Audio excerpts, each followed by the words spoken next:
BTS Batangas, BTS Batangas. This is Motor Vessel Precision. Call sign 3 Foxtrot Echo Delta 3. Over.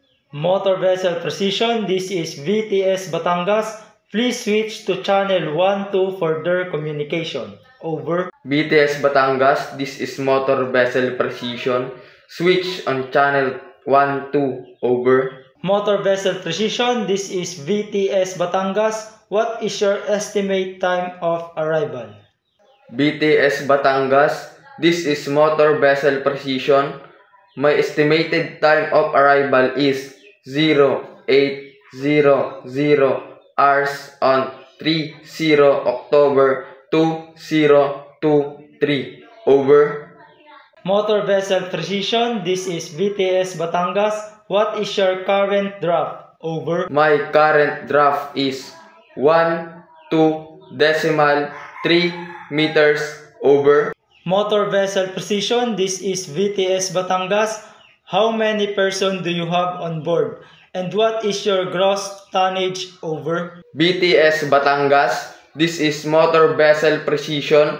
I have 3-4 person on board with a gross tonnage of 23,210 metric tons. Over. Motor Vessel Precision, this is VTS Batangas. What type of cargo do you have and its total cargo weight? Over. BTS Batangas, this is Motor Vessel Precision. The type of cargo I have is iron ore with a total cargo weight of 1,2,304 metric tons. Over. Motor Vessel Precision, this is VTS Batangas.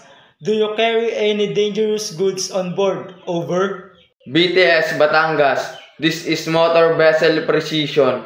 Yes, I am carrying dangerous goods on board with 2.5 liters of International Maritime Dangerous Good Class 3. Over. Motor Vessel Precision, this is VTS Batangas. Where is your port of destination? Over. BTS Batangas, this is Motor Vessel Precision. My port of destination is Batangas Port Terminal. Over. Motor Vessel Precision, this is VTS Batangas. Your message is understood. You must call when you pass Verdia Island on channel 16. Over. BTS Batangas, this is Motor Vessel Precision. I will call you after I pass Verdia Island on channel 16. Over.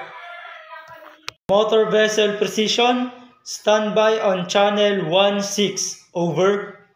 BTS Batangas, I will stand by on channel 16. Over and out.